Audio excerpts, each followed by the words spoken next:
Next, we have regulation from a UK point of view. That'll be delivered by Tim Brown. Tim also has an extensive commercial experience in DHL, in Royal Mail, in various sales, marketing and strategy roles. And in Postcomm, he is the director responsible for market development. Tim. I've moved, so just as the title says, sorry, you've got to, I'm out of date. I'm now the chief executive of Postcomm. Just to start off in terms of, I think it's a Chinese curse, and if it isn't, it should be, which is, may you live in interesting times. And I think we all live in interesting times in our own economies and our own postal industries. But in the UK, over the last few weeks, things have become really, really interesting. So towards the end of this, I'll give a bit of a flavour about what's happening in the UK or what might happen in the UK. Referring back to a question that was asked before lunch, our primary duty is to protect the universal service. Our primary duty is not to protect the person providing the universal service. It's actually to look at the universal service itself. In doing that, we have to look out for the interests of customers. Where appropriate, we promote competition, and at the end of that, we look at the efficiency and the financeability of the person or the business that is providing that universal service. Our duties are very clearly set out in that order. Having said that, I don't think we can imagine in the UK a universal service being provided at the moment by anybody else other than Royal Mail.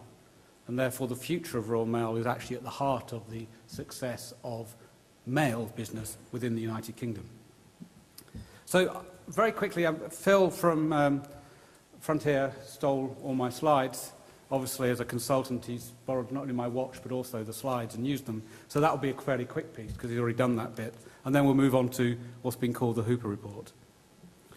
This is the same slide. It's got the same source, which is Hooper. I just want to make a couple of points. You can make anything look bad by a graph or look good by a graph.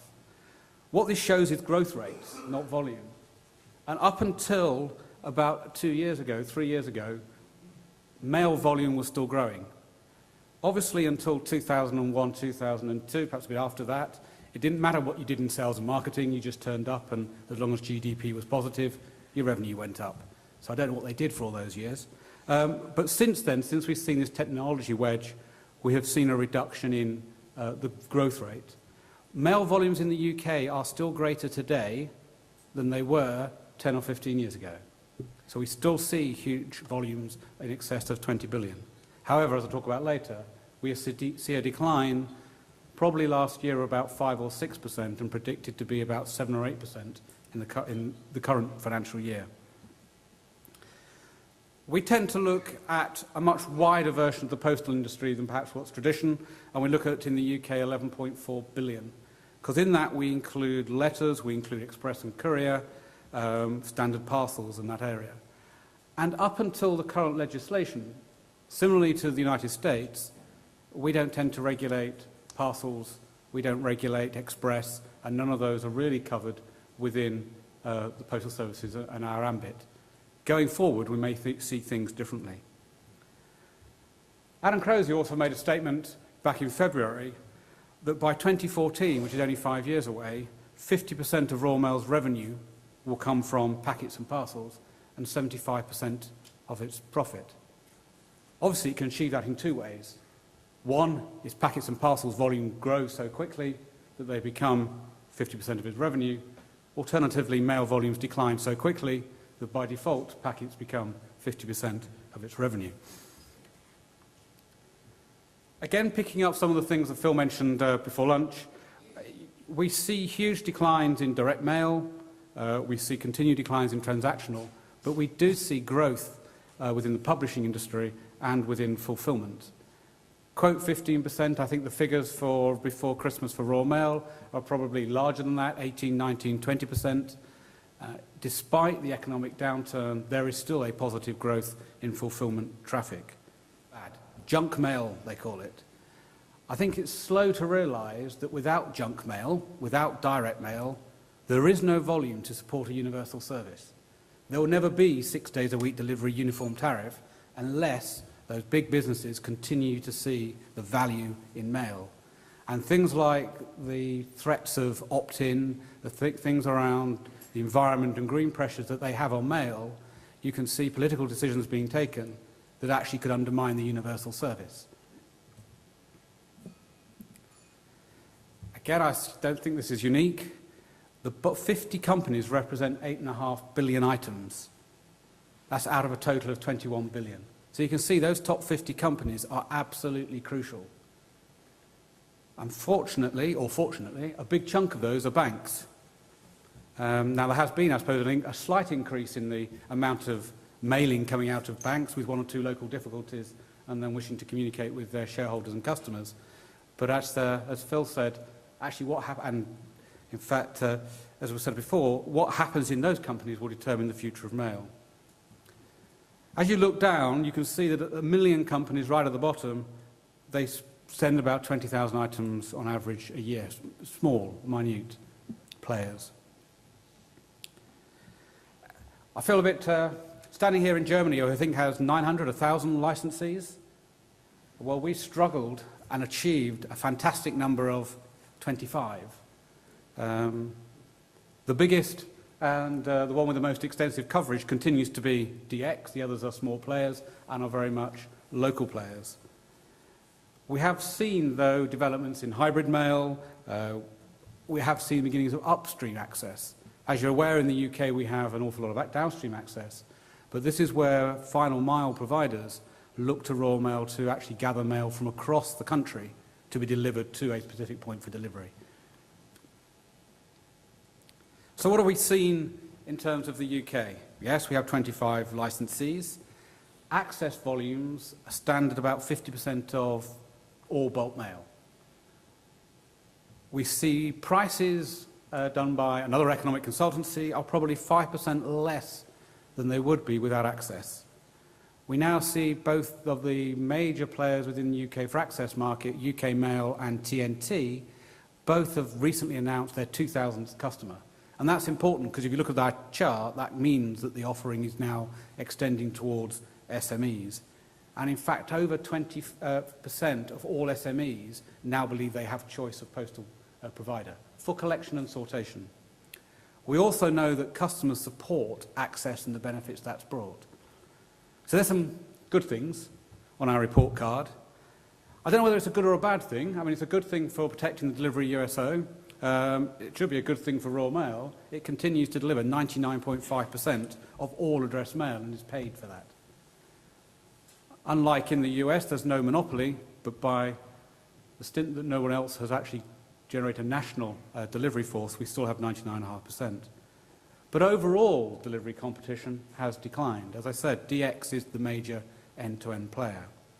We're seeing volume declining at 7 to 8% across the board.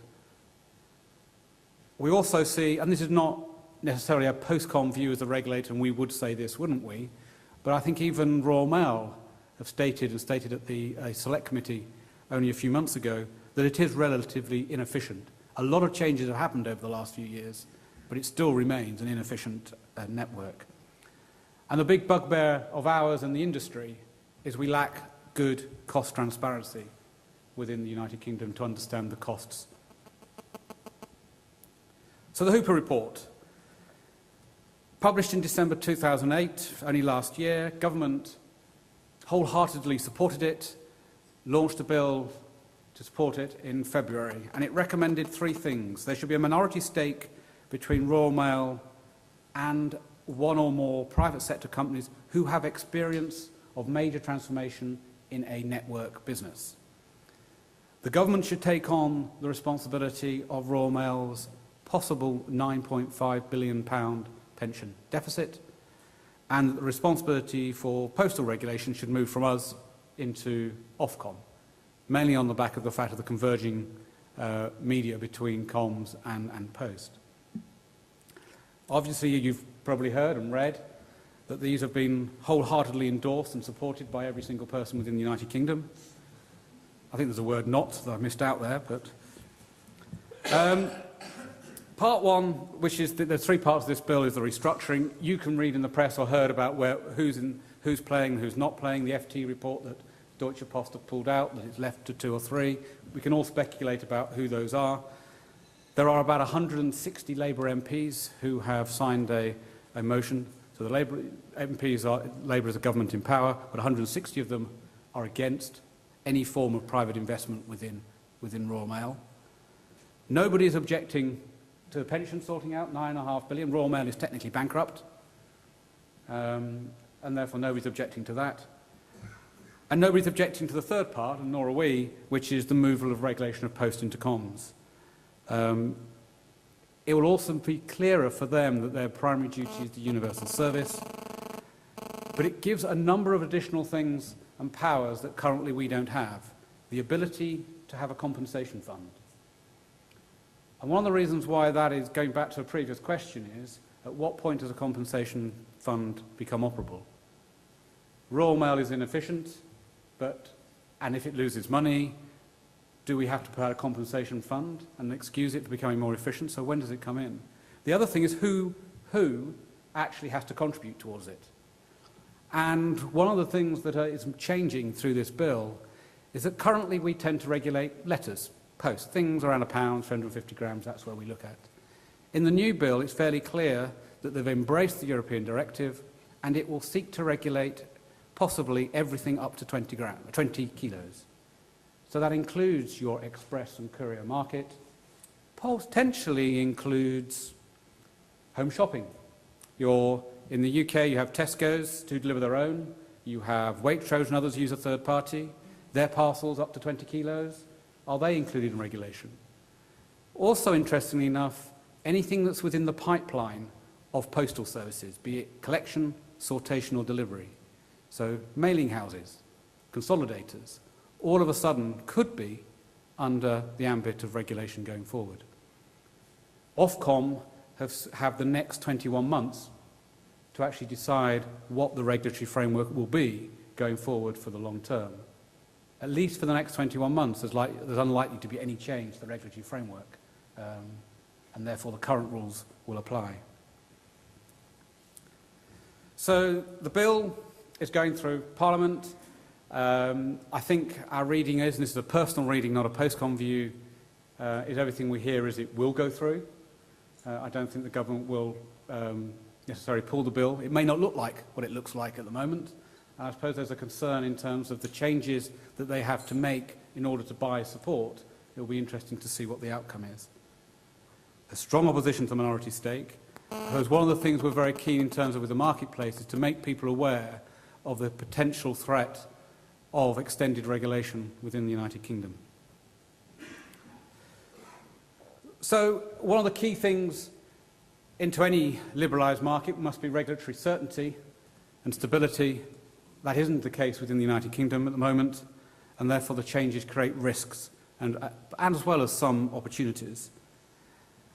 Whether the changes and the things by the business looks in on itself, so as for the next 2 years we will review ourselves, contemplate our navel, what happens to the customer in that meantime? Do they just disappear? And by the time we stop looking at ourselves, actually there are no more customers left.